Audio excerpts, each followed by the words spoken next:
Support for WUWM podcasts comes from Potawatomi Casino Hotel Milwaukee, home to 24/7 excitement, dining, and an on-site hotel at 1721 West Canal Street. More information at potawatomi.com. Lake Effect brings you conversations about what's happening in Milwaukee and the people, places, and organizations that shape our community. This is Lake Effect Spotlight from WUWM, Milwaukee's NPR. A Black-owned art gallery in Milwaukee is at risk of closing. Fatima Laster purchased the building in 2018, hoping to make a communal space for underrepresented artists. Since then, hundreds of artists have come through the doors of the 5 Points Art Gallery. Laster acquired the building through the City of Milwaukee's Art and Resource Community Hub Loan Program, also known as ARCH. She's now in talks with her lender, the Greater Milwaukee Foundation, about restructuring the terms of her loan. She's also launched a fundraising campaign to help with a large mortgage payment due on December 1st. Laster joins WUWM's race and ethnicity reporter Teran Powell to talk about the gallery and how she's trying to make sure it stays open. 5 Points Art Gallery and Studios is what I call an amalgamation of all my life practices. Is the visual arts component, it's the interior design component, it's the general contracting component, and it is the curatorial and space making component. And so it was born of a need of needing a live home workspace. I went through the city to acquire the foreclosed funeral home. It used to be the Johnson Goolsby Funeral Home and Services, which is in my childhood neighborhood, which is Harambe, 5 Points area. I sought to make it this communal but home space for underrepresented artists that I was meeting, and including myself, through travels and wondering why these phenomenal people and artists weren't getting the looks and opportunities to exhibit and have access to more career opportunities in the arts versus who I was seeing in the spaces I was being led to, like who we consider like a stable museum or gallery to go to. How much can you share about what it took to buy the place, just like the steps and what culminated into 5 Points Art Gallery and Studios? Some of the stuff was happenstance. So I knew at the time when I was looking for a live home workspace, I drove past the building and I said, oh, I wonder what that's about. I wonder if I can make that. It's bigger than what I thought it was from the outside looking in. And then I approached the city about acquiring it and considering it for the ARCH program, which is like artist resource housing. And it's like artist-based housing and practices. And so I went to the city. They said, okay, for consideration, but I had to do the financial stuff, projections, securing financing to rehab it atop of like trying to get the small grant that they gave towards it, putting up my own money. You had to put in your own capital and do like a half match. So it wasn't like easy, but it might be more streamlined now. But yeah, those were some of the steps. And so once the city kind of said, okay, we'll green light you, and I did renderings for how I wanted to rehab the space, and I had to tell them how I wanted to utilize the space, and I had been in it, so I already had the apartments, and I knew I needed to live there, so I was going to live there, and then I also it's a second apartment. I knew I wanted to do like a shared artist housing just based off my experience with traveling. I used to, before it became what it is, do Airbnbs and hostels and stay with a lot of people and artists when I would travel to cut expenses, but also get a more enriching and like authentic experience in the spaces that I would travel to.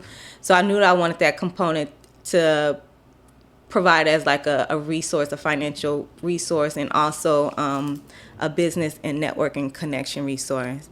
And then when I knew I wanted this to be at a gallery. As soon as I opened the doors for the first time and I saw the openings of the space, I was like, yep, this is going to be like my own little Harlem Renaissance space. And I knew I needed work studios. I needed a work studio for myself. And then I was just thinking about all the people I could bring in to create this buzzing, supportive, creative, uplifting space. And then the culinary kitchen is a part of it as well.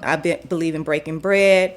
When I was growing up, sometimes people didn't have money to compensate you for helping. So it's like, let me feed you. Right. Trading. And so that's essentially the core of this. It's like this trading resource space, this safe space where you can come develop, have security, have protection against exploitation that goes on to artists in the outside world. That's the core. We've planted fruit trees on the outside. Like, we're trying to battle all the issues in one space. And we have food insecurity issues, the housing insecurity and vulnerability that got revealed more when I wasn't fully prepared, but I knew, like, things need to be affordable. But that's been the biggest challenges too, is reducing already truly affordable prices to make it even more accessible and account for the housing issues that were being brought to my door when people wanted to, stay. You've talked about, like, this space has really been a hub for creatives, creating access. And I guess we can transition now to the fact that the space is in a tough situation right now. Tell me a little bit more about that. So as I mentioned, I acquired this space through the ARCH program through the city, which is supposed to provide permanent housing for artists, but also with a community-facing component. But with the caveat, like, you had to go get financing from a lender to do whatever rehabbing or what have you. I end up getting a few offers, but I went with the Greater Milwaukee Foundation as my lender, which is a philanthropy group. Given what they projected their mission is, being community-driven, offsetting disparities in underserved neighborhoods, and having a strong arts focus and investment. And then their lending rate was the cheapest. Knowing that the programming was for permanent housing, like, I'm living here. I'm living with my grandmother now, but I'm moving everything in here. The only thing was offered was a 5-year loan. 5 years went by and goes by very quickly, and then otherwise the hope was that it would refinance with somebody else, or you got to pay a balloon payment. That was in 2018. Since then, the financial and economic environment has been nuts. We went through the pandemic, and we are still feeling the effects of that, where even the gallery had to shut down because it wasn't considered an essential business, lost contracts that way.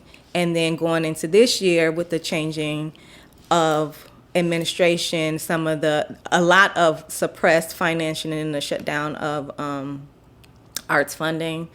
So I lost contracts that way. But going through the years, it's like you're doing all this work for the community, you're serving a very vulnerable population, whether it's artists or families, the rising cost of everything, and then competing with, like, the reduction in rents or whatever I could charge from the businesses or artists or even the residents.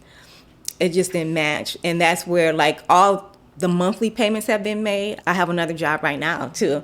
So I've worked myself to support this. So it hasn't been like, oh, she's ever missed a monthly payment. It's like, time's up. It's 5 years. Now I'm in an extended period, but now it's 7 years. Where's this money? And I've asked, I was like, this is my home.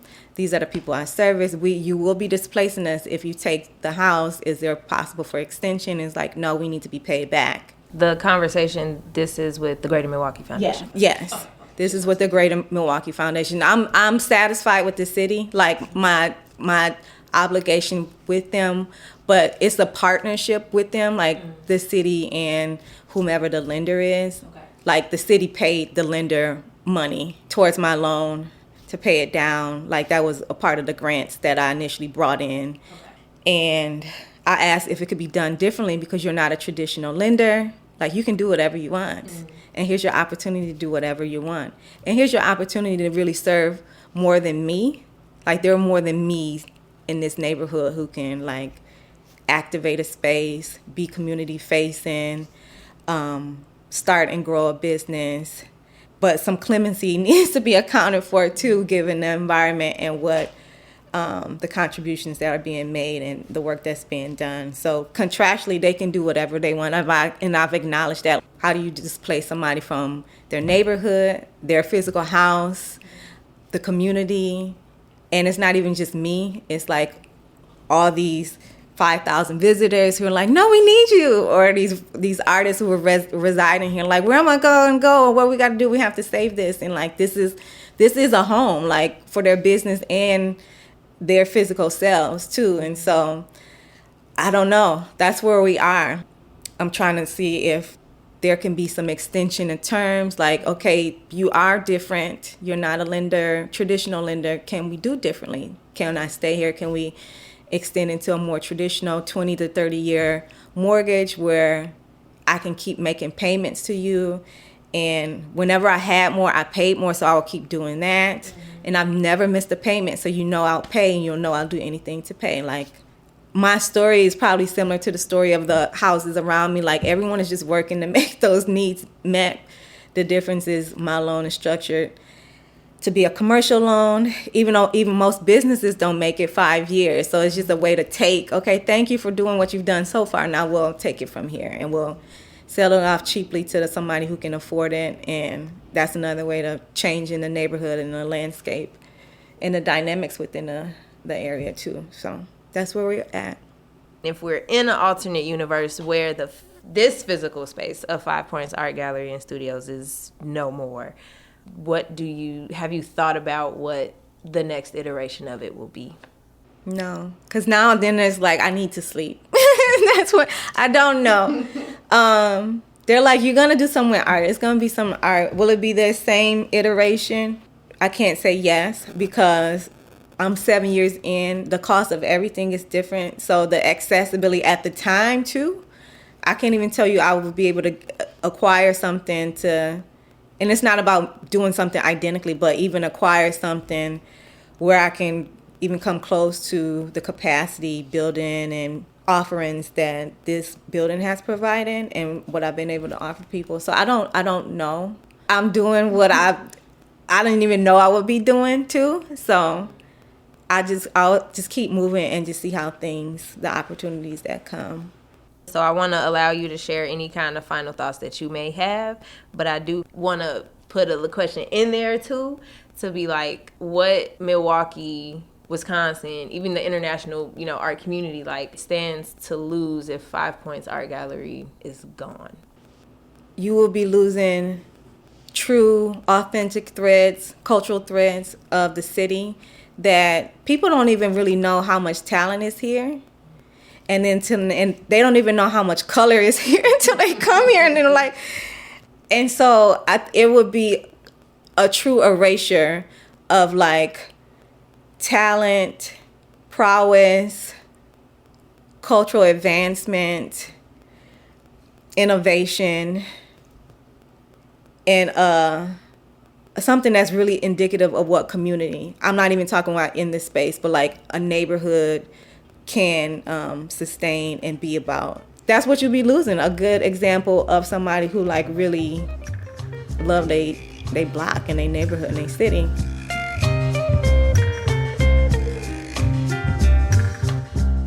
Fatima Laster is the owner of Milwaukee's 5 Points Art Gallery and Studios. She spoke with WUWM's race and ethnicity reporter Teran Powell. You can find information on how to support the gallery at WUWM.com.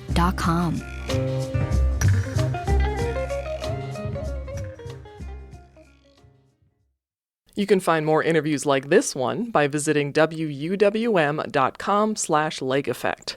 And while you're there, subscribe to the Lake Effect Spotlight podcast.